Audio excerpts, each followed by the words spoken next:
ఏ పార్టీలోకి వెళ్లేది వారంలో చెప్తానన్నారు మాజీ మంత్రి జీవన్ రెడ్డి.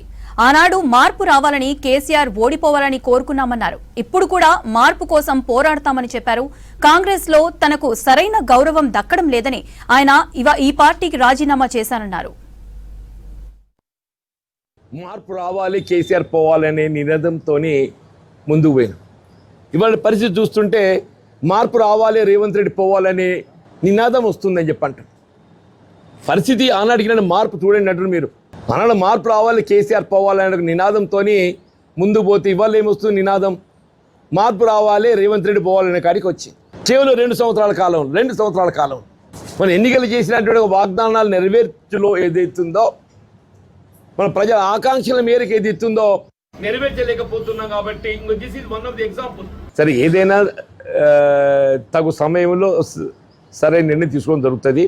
అప్పుడు కాంగ్రెస్ పార్టీతోని కేసీఆర్ పోతాడు అని చెప్పని భావించాను. కాంగ్రెస్ పార్టీకి అండగా నిలిచాను.